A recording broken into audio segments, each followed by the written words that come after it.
You won't believe what our hero ordered for delivery. It's not a large pizza, it is a 6-foot-long death stick. A month before the big mission, Hyun-seok gets this massive package containing a custom spear that is basically as long as his patience for the locals. He is finally getting his gear sorted because, let's be real, punching monsters with your bare hands is a flex, but it is not exactly efficient for the long haul. Along with the Stick of Doom, he gets his hands on some high-grade elixirs. In this world, these are the emergency mana batteries hunters chug when they are running on empty. It is like an energy drink for your soul, providing an immediate surge of power when things get a little too spicy in the rifts. Our guy is basically stocking up on cheat codes before the next level starts. Now, here is some juicy lore on how mana works. Most hunters are like water purifiers, they store mana in their bodies and use it when needed. But Hyun-seok? He is a total outlier. He skips the storage process entirely and just sucks the mana directly from the atmosphere like a human vacuum. It is an infinite supply, but his current physical vessel is still a bit too flimsy to handle the high-tier stuff for long. To fix his flimsy body problem, he spends an entire month training and storing mana to strengthen his channels. Fast forward to the mission day, and our boy is finally assigned to Squad 8. He is looking sharp and ready to show these kids why you should never judge an office worker by his suit. He is arriving at the deployment zone with that final boss energy we all know and love. Guess who shows up to welcome him? It is the golden-haired spear user who got absolutely bodied in the tournament. He notices Hyun-seok's hair has settled and tries to be all friendly, claiming he wants to learn from the hero's strength. Hyun-seok isn't having any of it, though.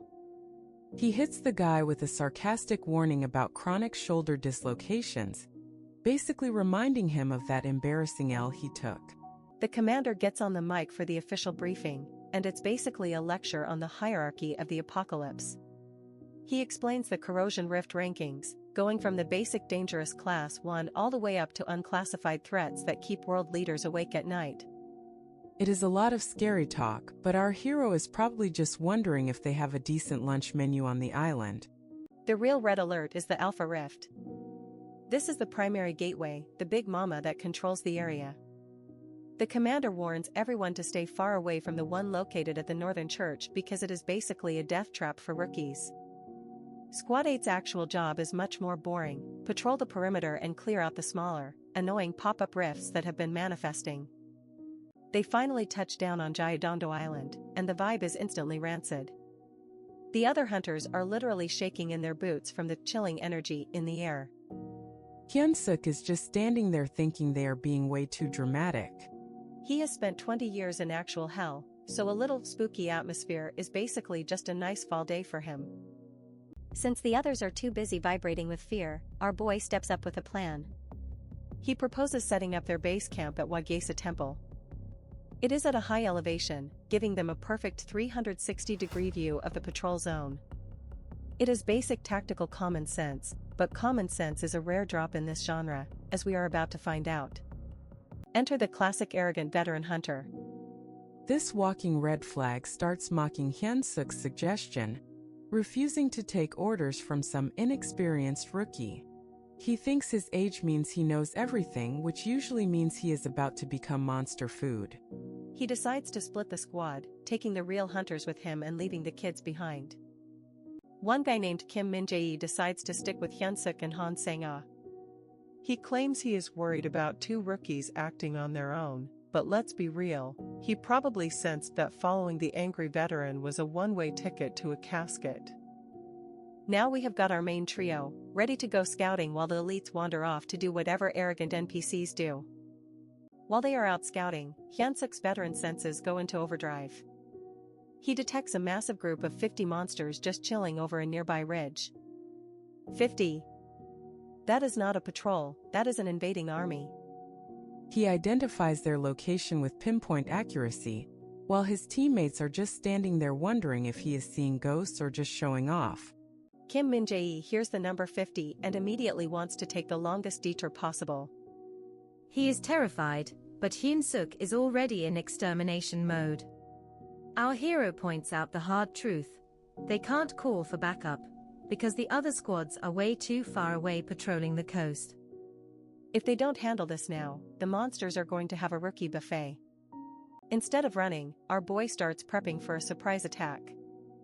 He looks at Min Jae and asks him how good his fire magic is. The poor mage is sweating, but Hyun-seok is already drawing up a blueprint for a total wipeout. He doesn't want a long fight, he wants maximum efficiency, and that means using his teammates as tactical tools. Here is the play: Min Jae is going to stay in the center and spam fireballs like he's playing an arcade game, while Hyun-seok and Sang-ah handle the flanks. Sang-ah is actually impressed by how detailed the strategy is, realizing that our civilian rookie is anticipating every single move the monsters might make. It is like he is a professional grandmaster playing against toddlers. The battle kicks off, and it's absolute chaos for everyone except Hyun-seok. He tells Min Jae to shoot as soon as he is ready, acting as the team's anchor. He emphasizes that role division is the key to winning without wasting a single drop of mana. The monsters don't even know what hit them. 1 second they are resting, the next the ridge is raining fire. Our boy takes it upon himself to be the ultimate bodyguard. He is shielding Min Jae so the mage can focus entirely on recharging his big spells without getting his head bitten off. It is all about that battle efficiency. He is clearing the path while Sang-ah cuts down anything that tries to slip through. They are moving like a well-oiled machine, and it's glorious to watch. With a final, coordinated strike, the trio successfully wipes out the entire pack of 50 monsters. The ridgeline is silent, and the rookies have just completed a feat that would have probably killed the arrogant veterans. Hyun-seok just stands there, probably thinking that 50 monsters is a decent warm-up, but he is still waiting for a real challenge. Mission accomplished, and they didn't even break a sweat. The small-scale fight is over, but instead of taking a nap, Hyun-seok pulls out what looks like a futuristic tagging gun. Kim Min-jae is standing there like a startled kitten, thinking our hero is about to pop a cap in him for no reason. But chill out, it's not a strap, it is just the most efficient way to make some bank in this economy. Hyun-seok starts planting microchips into the monster corpses like he is working a high-speed assembly line. He explains these are for his junk dealer contact. Basically, once the mission is done, these guys roll in, collect the loot, and handle the heavy lifting while our boy just sits back and waits for his direct deposit. Let's be real, carrying around heavy monster byproducts is so last century. This system is peak efficiency. The dealer appraises the items, sells them, and splits the profits. It is like an Uber for monster parts, and Hyun-seok is a 5-star customer who knows exactly how to maximize his gains without breaking a sweat. While they are talking shop, the atmosphere suddenly turns rancid. A massive mana presence starts radiating from the shadows, and you can practically hear the boss music starting. This isn't another small fry, it is something way more dangerous, and it is definitely looking for a snack. Enter the mid-boss, and this thing is an absolute unit compared to the trash they just cleared. Min Jae, bless his heart, suggests a pincer attack followed by a strategic retreat, basically the hunter version of hit it and quit it. But Hyun-seok isn't in the mood for a team-building exercise. Our hero goes full aggressive mode and barks at his teammates to stay back and stay out of his way. He realizes that if he wants to use the paradox flame without accidentally roasting his new friends, he has to go solo. It is not that he doesn't like them, he just doesn't want to explain why they are currently on fire. As the dance of death begins, Han Sang-ah is watching from the sidelines, looking totally confused. To her, it looks like Hyun-seok is getting pushed back and barely surviving. But if you look closer, our veteran hero hasn't actually been hit a single time. He is just leading the beast exactly where he wants it. This is what 2 decades of combat experience looks like. He is dodging and attacking simultaneously, moving with a rhythm that the monster can't even touch. Every time his spear connects, black flames erupt like a conceptual virus eating away at the creature's existence. The output of the paradox flame starts cranking up, and the monster is starting to feel its soul getting heavy. It is losing speed and looking more like a confused puppy than a terrifying beast. Sang-ah realizes that Hyun-seok isn't struggling at all. He is literally toying with the thing like it is a training dummy. Once the creature's strength is sufficiently charred, Hyun-seok decides he is done with the games. He puts all his weight into a final, precision spear throw that ends the monster's life and its career. No flashy finishing moves, just cold, calculated execution from a man who has done this 1,000 times. Min Jae is having a total internal crisis right now. He is questioning how a civilian rookie can dominate a high-level entity with zero effort. The gap between their skills isn't just a canyon, it is a whole-ass ocean. He is looking at Hyun-seok like he is a glitch in the simulation. The group starts putting the pieces together, and the picture is getting ugly. Why would a monster this strong show up in a zone that was briefed as unclassified? Either the association is incompetent, or someone is lying. Either way, the safe mission just got a major difficulty spike. Hyun-seok drops the grim truth. The Alpha Corrosion Rift has evolved into a Grade 3 threat. For those of you not fluent in Apocalypse, that means the survival rate for most of the hunters on this island just dropped to nearly zero. It is officially a buffet, and the hunters are the main course. Sang-ah, being the sentimental one, begs our hero to go and save the other hunters before they get eaten. But Hyun-seok shuts her down faster than a failing business. He reminds her that he is only one guy and their mission is to clear rifts, not to play a hero for people who won't even follow basic instructions. He drops a harsh truth bomb about survival. In a world like this, people are going to die, and being sentimental is just a fast way to join them. You can't save everyone, especially when you are up against a Grade 3 nightmare. It is a brutal lesson, but hey, that is what 20 years of trauma gets you. They find a building to lay low in, but Hyun-seok sees other hunters using lights like they are inviting the monsters for dinner. He sends a mass warning message telling them to cut that out and explaining the new Grade 3 status. He is basically the only one on this island with a working brain right now. He learns that the only way to clear this corrupted zone is to destroy the core of the rift itself. Since he doesn't want his teammates slowing him down or getting killed, he waits for them to fall asleep. He sets up a monster detecting alarm for them and then slips out into the night like a total badass. Solo mode is officially activated. He is trekking toward the Alpha Rift coordinates, but he is intercepted by yet another monster he doesn't recognize.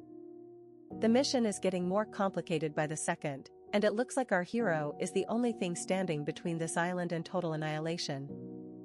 The Hunter Association Situation Room is currently a one-way ticket to stress-induced ulcers. Reports are flooding in about organized monster movements and casualties that definitely weren't in the brochure. What was supposed to be a low-level mission has turned into a total bloodbath, and the manager is frantically calling for any reinforcements who aren't already currently inside a monster's stomach. Amidst the panic, someone notices a single dot on the map moving toward the eye of the storm. To the manager's absolute shock, it is our boy Yu Chan-seok from Team 8. He is the only one with the guts, or the lack of brain cells, to head straight for the heart of the Alpha Corrosion Rift while everyone else is running for the hills. The manager realizes Chan-seok was the first to call out the rift's dangerous upgrade and demands an immediate audio link. The second the comms go live, the entire room is greeted with a glorious symphony of our hero's furious swearing. He is currently busy dodging attacks from a creature that is moving way faster than the association's accurate data predicted. Chan-seok doesn't care about their mission status, he is too busy roasting the staff for sitting in their air-conditioned office while he is fighting for his life. He straight up threatens to give them a personal taste of rift-flavored terror once he gets back. Honestly, hearing a rookie talk that much trash to HQ while dancing around death is the kind of energy we all need in our lives. Internally, our hero is doing some grim math. He realizes his paradox flame is like a high-end PC trying to run a heavy game on integrated graphics. It is just not enough to kill this high-level entity right now. He needs a better tactic, and that means he needs more fuel. He starts scanning the area for a concentrated mana source because his current mana channels are basically running on fumes. He manages to locate a mana-rich spot and decides to do the unthinkable. He plunges directly into the Alpha Corrosion Rift. This is basically the equivalent of jumping into a lion's den to look for a sandwich. He is leaving the safety of the outside world behind and heading into the belly of the beast, and he doesn't look like he plans on coming back empty-handed. Back at HQ, the technicians are having a collective heart attack because Chan-seok's GPS signal just vanished into thin air. He is officially off the grid, and for the association, that usually means he's just become another statistic. They have no idea that our hero is actually just getting started and that he much prefers the no-signal life anyway. Inside the rift, Chanseok is actually surprised by how clean and massive the place is. It is a far cry from the messy, gore-filled dungeons he's used to. He starts musing about how much more terrifying the higher-grade rifts must be if this entry-level grade 3 looks this impressive. It is like he is touring a luxury apartment that also happens to be trying to kill him. He takes a moment to reflect on the perks of his paradox flame. The main issue? It is incredibly contagious and spreads to every living thing it touches, except for him. It is the ultimate friendly fire hazard. In his past life, he had to hold back to avoid roasting his allies, but in here? He is all alone, which means he can finally go full psycho mode with zero restraints. This is where the real fun begins. He notes that being solo in a rift is basically a vacation for his soul. He can let his flames roar and his spear fly without worrying about some annoying saintess or knight getting in the way of his kill count. It is just him, the monsters, and a whole lot of conceptual arson. He starts absorbing the ambient mana like a human black hole. He is intentionally forcing the energy through his body to forcefully widen and strengthen his mana pathways. It is a brutal process that would probably kill a normal hunter, but for a veteran like him, it is just a necessary buff to increase his battle efficiency. He is literally remodeling his own soul mid-fight. The local monsters think they have a chance because they have the numbers. They try to overwhelm him by calling for backup, but Chanseok finds the whole numerical advantage thing absolutely adorable. With his newly widened mana channels and surging power, he is cutting through them like they are made of wet tissue paper. He is moving through the rift with the confidence of a man who has already cleared the level and is just looking for the secret loot. Every monster that tries to jump him gets a face full of black flames and a one-way ticket to the afterlife. He is essentially a predator in his natural habitat, and the prey is starting to realize it. While he hunts for the rift's core, he keeps himself grounded by admitting he is still nowhere near his peak power from the other world. He is several times stronger than when he arrived, but he is still just a beginner by his own absurd standards. It is a terrifying thought. If this is him at his weakest, the monster should probably just give up now and save him the trouble. Finally, he comes face to face with the boss of the rift, and this thing isn't just another mindless beast. It actually opens its mouth and drops a direct death threat. This is a game changer because it proves the core of a grade 3 rift is on a completely different intellectual level. It is smart, it is mean, and it really wants our hero to stop existing. The boss thinks it has the upper hand, but Chanseok is just happy to finally have someone worth talking to, even if it is only to trade insults. He prepares to end the conversation with a little something called the dual orbit spear technique. You know he's serious when he starts naming his moves again. This technique is peak big brain combat. It generates a blue magical trajectory that follows his spear's path, perfectly mimicking his physical strikes. It looks like a simple echo, but Chanseok knows how to manipulate it to be the ultimate pincer move. The boss is about to experience the most complicated math problem of its short, miserable life. By intentionally delaying the timing of the secondary blue strike, he creates a time lag attack. The monster dodges the first hit only to get impaled by the ghost strike that follows a beat late. It is a beautiful, unavoidable pincer attack that leaves the core creature with absolutely no room to escape. It is total tactical dominance. The creature is finally defeated, but instead of just dissolving into mana dust, it leaves behind a mysterious black box. Chanseok picks it up, looking more confused than happy. He is wondering where this loot came from and why the system is handing out gifts all of a sudden. It is a big fat cliffhanger that suggests this world might be even weirder than he thought. Back at HQ, the staff is basically ready to hold a funeral for everyone on the island. But then, a miracle happens. A broadcast message from Chanseok confirms the Alpha Rift is officially destroyed. Every monster on the island suddenly vanishes into thin air, and the chaos ends in an instant. Our hero just saved the day, probably while wondering if he can still get that fried chicken delivered. Things are looking absolutely cooked on Gyodongdo Island. While our hero is off doing side quests, Han Sang-ah and Kim Min-jae are stuck in a literal meat grinder. They are fighting for their lives against an endless swarm of monsters that clearly didn't get the memo about being low-level. It is total chaos, and the despair is starting to taste a lot like defeat. Despair is hitting a new peak because their carry, Yoo-chan-seok, is missing in action. Their muscles are basically turned to jelly, and they are starting to realize that the power of friendship doesn't really work when a monster is trying to chew your head off. They are at their absolute limit, just waiting for the final curtain call. Just as they are prepping for a final stand that would probably last about 3 seconds, something weird happens. The monsters don't attack, they just vanish. 1 second they are surrounded by teeth and claws, and the next, it is just a bunch of confused, bleeding hunters standing around an empty field. It is a miracle that reeks of main character energy. Everyone is standing there in a daze, wondering if they just collectively hallucinated the apocalypse. The monsters are gone, leaving behind nothing but carnage and a whole lot of questions. The hunters are bewildered, but they are alive, which is a pretty good trade-off in my book. Speak of the devil and he shall appear. Yoo-chan-seok strolls back into the assembly point looking like he just finished a light jog.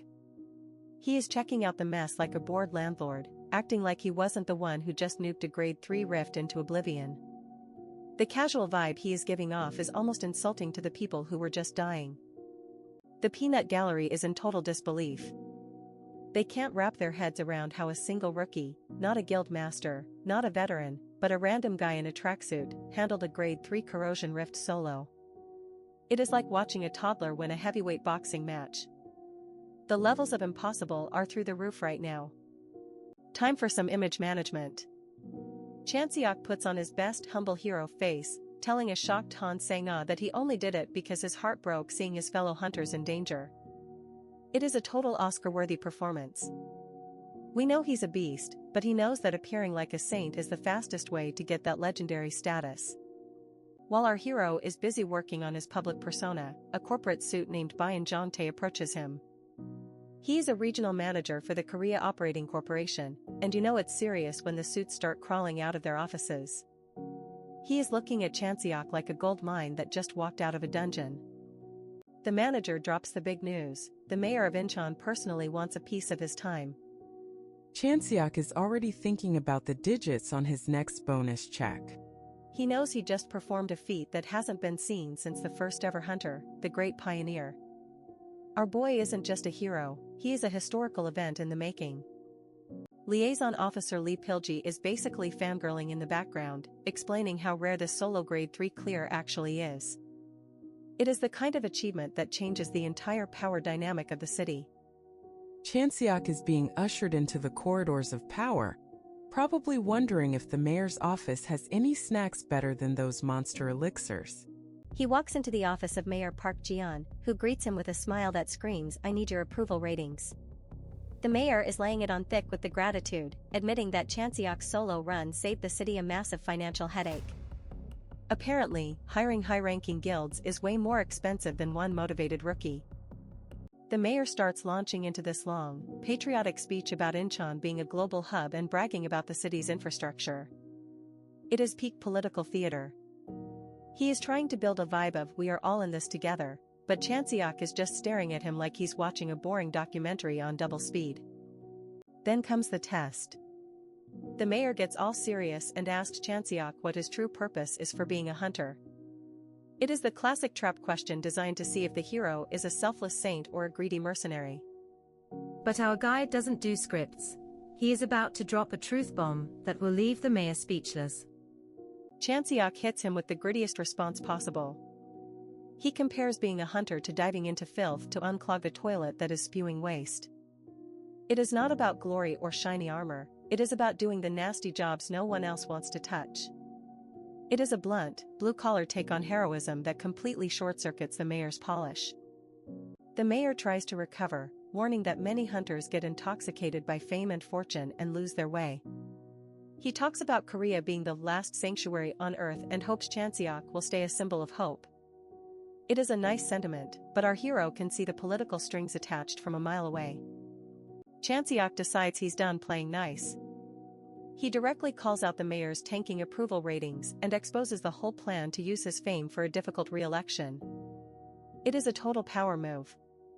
He tells the politician that he is not a mascot for hire and that he knows exactly what this meeting was really about. The mayor tries one last-ditch effort, offering brand deals and commercials. He even suggests Chanseok become the face of a popular coffee mix. Our hero finds it absolutely insulting. He tells the suit that a hunter of his caliber doesn't need a politician to get famous. His own path is already paved in monster blood and black flames. Chanseok walks out like a boss, leaving the mayor to stew in his own failed schemes. But the scene shifts to a mysterious figure watching footage of our hero's exam.